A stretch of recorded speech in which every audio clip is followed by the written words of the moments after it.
ಜನವರಿ 28ರಂದು Iran ವಿರುದ್ಧ America ಮತ್ತು ಇಸ್ರೇಲ್ಗಳು ಜೊತೆಗೂಡಿ ಸಾರಿರುವ ಯುದ್ಧವನ್ನ ಕೊನೆಗಾಣಿಸುವ ಬಗ್ಗೆ ಅಮೆರಿಕ ಅಧ್ಯಕ್ಷ ಟ್ರಂಪ್ ಇಂಗಿತ ವ್ಯಕ್ತಪಡಿಸಿದ್ದಾರೆ. ನಾನು ಹೇಳಿದಾಗಿ ಯುದ್ಧ ನಿಲ್ಲುತ್ತೆ, ಇರಾನಿನಲ್ಲಿ ನಾಶ ಮಾಡಲು ಇನ್ನೇನು ಉಳಿದಿಲ್ಲ ಎಂದು ಟ್ರಂಪ್ ಹೇಳಿದ್ದಾರೆ. ಇತ್ತ ತಾನು ಯಾವ ಕಾರಣಕ್ಕೂ ಕದನ ವಿರಾಮಕ್ಕೆ ಬೇಡಿಕೆ ಇಡೋದಿಲ್ಲ, ಅತಿಕ್ರಮಣಕಾರರನ್ನ ಶಿಕ್ಷಿಸಲೇಬೇಕು ಎಂದು ಇರಾನ್ ಹೇಳಿದೆ.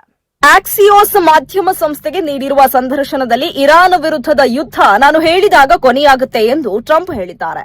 ಯುದ್ಧವು 13 ದಿನಗಳನ್ನ ಪೂರೈಸುತ್ತಿರುವ ಸಂದರ್ಭದಲ್ಲಿ ಟ್ರಂಪ್ ಹೇಳಿರುವ ಈ ಮಾತು ಯುದ್ಧ ಕೊನೆಯಾಗುವ ಆಶಯವನ್ನ ತೋರ್ಪಡಿಸಿದೆ. ಆದರೆ ಕೊಲ್ಲಿ ರಾಷ್ಟ್ರಗಳಲ್ಲಿ ಆತಂಕ ಮುಂದುವರೆದಿದೆ. ದುಬೈ ಹಣಕಾಸು ಜಿಲ್ಲೆಯಲ್ಲಿ ಅಮೆರಿಕನ್ ಮತ್ತು ಇಸ್ರೇಲ್ ಹಣಕಾಸು ಸಂಸ್ಥೆಗಳು ಹೊಂದಿರುವ ಕಚೇರಿಗಳ ಮೇಲೆ ಪ್ರತೀಕಾರದ ದಾಳಿ ಮಾಡುವುದಾಗಿ ಇರಾನ್ ಹೇಳಿದೆ. ಆ ಬಳಿಕ ಅಲ್ಲಿಯ ತಮ್ಮ ಸಿಬ್ಬಂದಿಗಳಿಗೆ ಸ್ಥಳಾಂತರಗೊಳ್ಳುವಂತೆ ಮತ್ತು ಕಚೇರಿ ತೊರೆಯುವಂತೆ ಅಮೆರಿಕ ಹಾಗೂ ಇಸ್ರೇಲ್ಗಳು ಸೂಚನೆ ನೀಡಿವೆ. ದುಬೈ ಅಂತಾರಾಷ್ಟ್ರೀಯ ಕೇಂದ್ರಗಳಲ್ಲಿ ಹೊಂದಿರುವ ಕಚೇರಿಗಳನ್ನು ಮುಚ್ಚುವಂತೆ ಉಭಯ ದೇಶಗಳು ಸಲಹೆಯನ್ನ ನೀಡಿವೆ. ಹೋರ್ಮುಜ್ ಜಲಸಂಧಿ ಮೂಲಕ ಸಾಗುತ್ತಿದ್ದ ಲೈಬೀರಿಯಾ ಧ್ವಜ ಹೊಂದಿದ್ದ ನೌಕೆಯ ಮೇಲೆ ಇರಾನಿನ ಲಿಬರೇಷನರಿ ಗಾರ್ಡ್ಗಳು ದಾಳಿ ಮಾಡಿದ್ದಾರೆ. ಭಾರತಕ್ಕೆ ಬರ್ತಾ ಇದ್ದಂತಹ ತಾಯಿ ಹಡಗಿನ ಮೇಲೂ ದಾಳಿಯಾಗಿದೆ. ಭಾರತದ ಕಾಂಡ್ಲಾ ಬಂದರಿಗೆ ಬರ್ತಾ ಇದ್ದಂತಹ ಮಯೂರಿ ನಾರಿ ನೌಕೆಯ ಮೇಲೆ ನಡೆದಿರುವ ದಾಳಿಯ ಬಗ್ಗೆ ಭಾರತ ಆಕ್ಷೇಪ ಸೂಚಿಸಿದೆ. ಅಮಾಯಕ ನಾಗರಿಕರ ಮೇಲೆ ದಾಳಿ ಮಾಡುವುದು ಜೀವ ಹಾನಿ ಮಾಡುವುದು ಅಂತಾರಾಷ್ಟ್ರೀಯ ಒಪ್ಪಿತ ನಿಯಮಗಳಿಗೆ ವಿರುದ್ಧವಾದುದು ಎಂದು ಅದು ಹೇಳಿದೆ. ತಟಸ್ಥ ದೇಶ ಸ್ವಿಟ್ಜರ್ಲ್ಯಾಂಡ್ ತಾನು ಇರಾನಿನಲ್ಲಿ ಹೊಂದಿದ್ದ ರಾಯಭಾರಿ ಕಚೇರಿಯನ್ನು ಮುಚ್ಚಿದೆ. ತಾತ್ಕಾಲಿಕವಾಗಿ ಕಚೇರಿಯನ್ನು ಮುಚ್ಚಲಾಗಿದೆ ಎಂದು ಅದರ ಅಧಿಕೃತ ವಕ್ತಾರರು ಹೇಳಿದ್ದಾರೆ. ಇರಾನ್ ಮತ್ತು ಬೈರೂತ್ ಮೇಲೆ ಇನ್ನಷ್ಟು ಉಗ್ರ ದಾಳಿ ನಡೆಸುವುದಾಗಿ ಇಸ್ರೇಲ್ ಎಚ್ಚರಿಕೆ ನೀಡಿದೆ. ಇರಾನಿನ ನಾಗರಿಕ ಬಂದರುಗಳಲ್ಲಿ ಅಲ್ಲಿಯ ಮಿಲಿಟರಿ ಬೀಡು ಬಿಟ್ಟಿರುವುದು ಗಮನಕ್ಕೆ ಬಂದಿದೆ.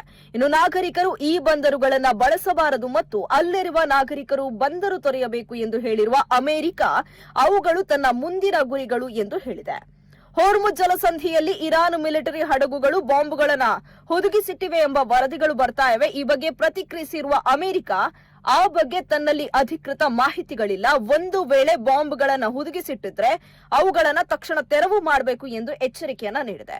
ತೈಲ ಸಾಗಾಟ ಮಾರ್ಗ ಮುಕ್ತವಾಗಿರಬೇಕು ಎಂಬುದು ಅಮೆರಿಕದ ನಿಲುವಾಗಿದೆ. ಅದಕ್ಕೆ ಅಡ್ಡಿಯಾಗಬಾರದು ಎಂದು ಡೊನಾಲ್ಡ್ ಟ್ರಂಪ್ ಹೇಳಿದ್ದಾರೆ. ಇರಾನಿನ ಹೊಸ ಸರ್ವೋಚ್ಚ ನಾಯಕ 56 ವರ್ಷದ ಮುಜ್ತಬಾ ಖಮೇನಿ ಇದುವರೆಗೂ ಸಾರ್ವಜನಿಕವಾಗಿ ಕಾಣಿಸಿಕೊಂಡಿಲ್ಲ ಯಾಕೆ ಎಂಬ ಪ್ರಶ್ನೆಗೆ ಈಗ ಉತ್ತರ ದೊರೆತಿದೆ.